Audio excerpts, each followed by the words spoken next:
Hello and welcome to the Greater Springfield Business Connect podcast, or as we're calling it, the GSBC. This podcast is proudly brought to you by the Greater Springfield Chamber of Commerce and proudly powered by Purple Bunny Marketing. I'm your host, Matt Taylor Farrington, and from Purple Bunny Marketing, and today we're chatting with Martin from BizGuard. We're going to talk about everything serious around cybersecurity, although you like to have a giggle and a laugh and make it fun, so I'm sure this podcast is going to be interesting. All right, let's get straight into it. Every small business, obviously, it suffers from IT issues, and so they always want that IT superhero that can come in and take care of it. So I guess, how does BizGuard swoop in to save the day and, you know, take care of those gremlins when they happen? Well, it's my fault for putting a superhero on the homepage, I guess. But Yes. look, if we're going to frame BizGuard as a superhero, it kind of helps to start with the origin story, right? Because every superhero's got to have a cool origin story. Yes. I can't promise it's a cool one, but this one starts with me swearing to never start another IT company. So Yes. I guess to give the brief history, I've been in the IT industry for 25 years, which feels like a lifetime, and I've seen and done just about everything you can imagine. And when I exited my last business, I was like, that's it, I'm done now. Yep. And I looked around and tried, maybe I should start building an app or do something in AI because that's cool and funky. And in the end, I just kind of went, you know what, actually, I think there's still more to do here. I think I haven't quite finished what I want to be doing in the IT space. And really, what I wanted to do was solve the problem of small business, because small business IT is something I'd always struggled with. Every time a business grows up in the IT space, they start involuntarily, usually neglecting their small business clients. Yes. And as a result of that, it means that people get underserviced or overcharged because now they're dealing with bigger clients and the small ones kind of fall by the wayside. And I thought there has to be a way to solve this. And I didn't see a whole lot of providers operating at scale really focused on the small business owner market. Yes. And so I thought, well, what is that going to look like? And really where the whole superhero concept came from was actually that I realized the greatest problem in servicing small businesses was they don't really need IT support first and foremost. What they need nowadays is cybersecurity. So I had a lot of friends in the small business space, and I used them as a little bit of a test bed and a focus group. And everyone was like, yes, cybersecurity is really important. And so I built this offering, and I thought it was pretty cool. And I came back, and they all kind of liked the look of it. And I showed them the price point, and they all kind of went, not so sure. Yes. But pretty much one by one, they all called me and said, hey, that cyber thing's pretty cool, but could you just do our IT support to start with? Yes. And I thought, all right, hang on. Maybe I do just need to start another IT company, but let's make it a cyber-focused IT company. So we are a few different things to different people, but first and foremost, we are a cybersecurity and IT support provider. Some people just use us for the cyber, some people just use us for the IT bit, but usually it's both. Yes. And that's really where the whole superhero aspect comes in, is that we've got people's backs, whether we're talking to them at the time or not. We have a small monthly fee. We cover their cybersecurity needs, and it just incentivizes us to always be watching after what's going on. Yeah, agreed. It's amazing. We've just jump shipped, got you on board to help. I was kind of pretending to be an IT pseudo person whilst doing marketing. So that's all right. I won't mention to anybody what I found when I onboarded you. Yes, please don't. All right. So obviously, we did just talk about the fact that cyber is the highest focus for you. With cyber attacks obviously on the rise, and we are seeing it more and more. I know my inbox, I look at it and go, yeah, sure.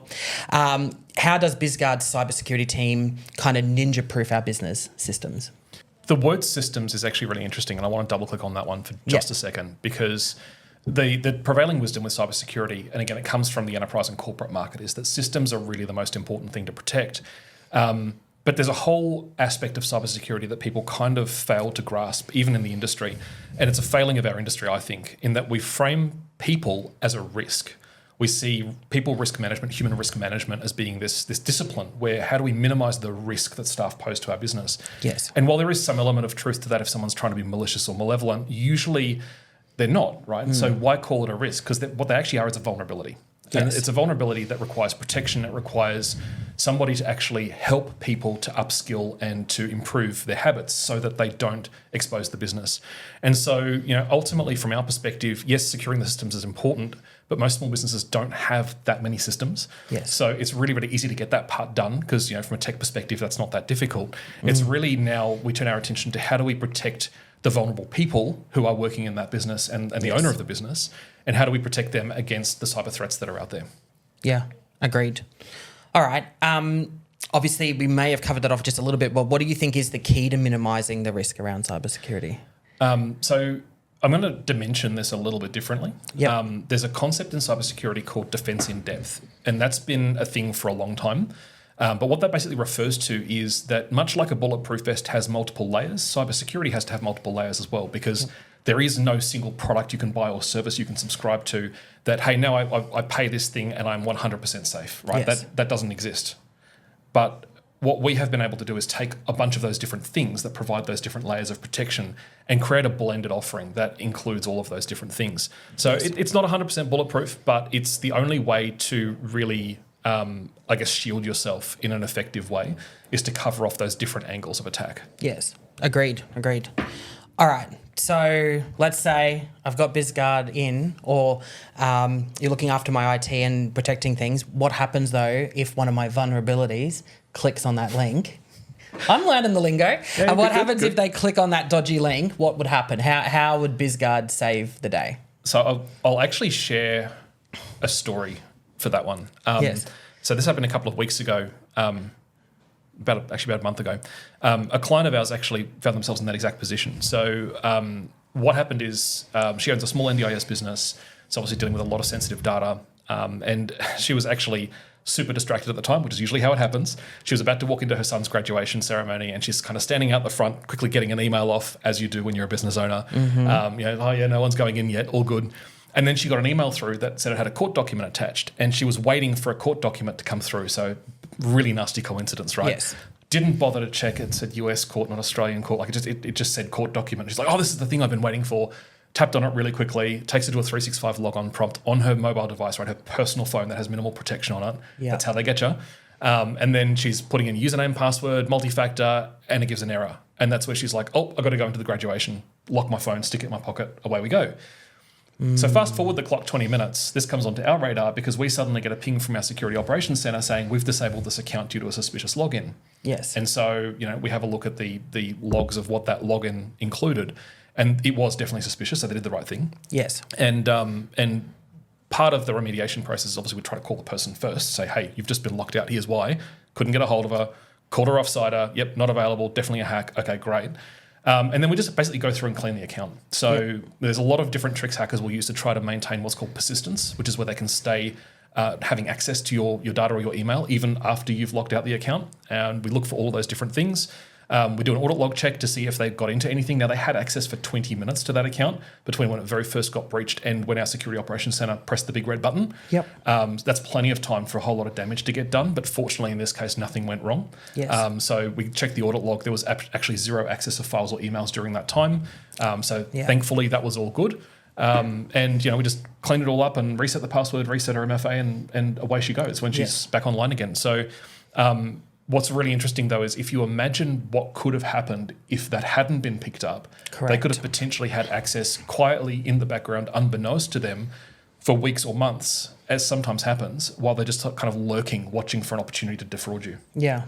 Yeah, agreed. It's quite scary to understand what they could get access to. I know in our business, the amount of documents we have and information we have, it's quite scary to know that if we didn't have that layer of protection there, that what could happen, I guess. Yep. And I guess, as you've been saying to me over the last week, it's better to be blocked than and find out that it is a legitimate source than to not, I guess, and be on the safe side rather than just allowing everything through and then going, oh no, something's been done. There's a little saying in the industry that you have to be right every time, but the hacker only has to be right once. Yes, actually, I remember you saying that the other morning at breakfast and thought that was quite clever. So, all right. So running a business is obviously stressful enough. How does BizGuard make sure that IT just works without us needing to Google, why isn't the printer connecting? And I know you said no, you don't want to do IT anymore, but all those simple things that we all just hate, or we go print and the printer stops working, or, you go to a site and it stops. Yeah. So how does BizGuard make sure that our IT just works? So I can't comment on how after about 50 years of printing, we still can't get that right. That's not for me to answer. It's my biggest frustration in the office. Yeah, you and pretty much everybody else. Look, there's obviously, choosing the right printer is part of it. Yes. But look, I think in principle, the funny thing that I've discovered is that we are actually doing less IT support for clients after they're onboarded. Mm-hmm. So one of the things that I wasn't expecting in starting this business is that when we do onboard a new client, there's a flurry of IT work that needs to be done, and there's typically historical issues, and then people come out of the woodwork and go, oh, by the way, while you're here, can you look at this thing? But once we kind of take care of that after the first 2 or 3 months, typically things settle. And then I discovered that we actually start getting very few phone calls after a while. And I had clients commenting saying, we've never had so few issues. What are you guys doing? And I couldn't kind of figure it out because aside from like proactively maintaining someone's Microsoft, for example, like we don't really do a whole lot of IT stuff in the background. And what I realized is happening is that we've helped clients, especially small business owners, avoid inadvertently sabotaging themselves with poor decisions. Because now they've suddenly got somebody they can call up and they can have a 30-second conversation to ask what they think is a dumb question. And they're not going to get tagged for it, on the monthly invoice, right? They can just say, hey, I'm thinking of doing this Dropbox thing. I know I've got OneDrive already. Should I be doing that? Or am I just an idiot? And just being able to have someone go, look, it's kind of not really the way you should be doing it. And here's why. So maybe just do it this way instead. Now they've avoided going down a path that was going to lead to support headaches. So a lot of the support that we do, I mean, look, we always want to be empathetic and available, but a lot of the time we're just not even necessary anymore because less things go wrong.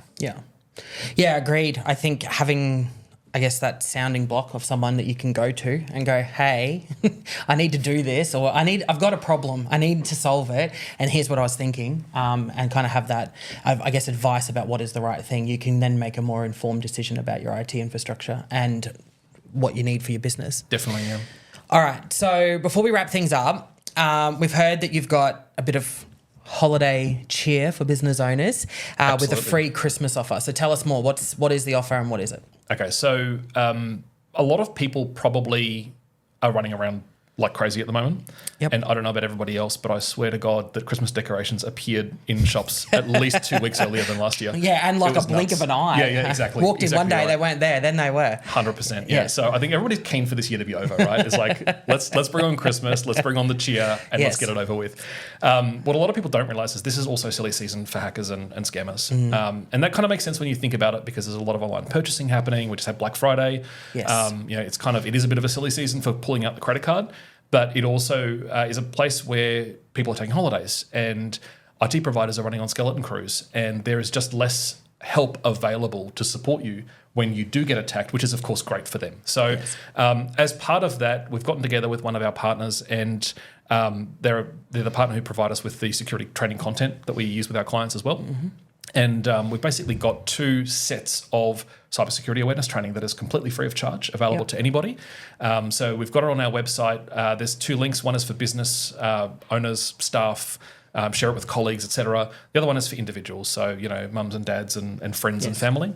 So the training is oriented towards what those people might find relevant in their lives. But the idea is we want to help upskill everybody because the more we can do that, the less opportunity there is for hackers to abuse people. Agreed, 100%. There we go. I worked in the 100%. I had to get it in an episode. All right. So obviously, if you are interested in that, we will put links that are legitimate in the post that you'll see, and you'll find all the information on the podcast page. All right, so thank you for tuning in. Thank you for coming in. I appreciate you coming in to have a talk about cybersecurity, something that I think every business needs to take really seriously and look at what are their options and what are they doing in that space. So thank you for tuning in to the latest episode of the GSBC. Make sure to like and follow and subscribe to keep up to date with all the things happening in the Springfield business community, and we'll catch you on the next episode of the GSBC.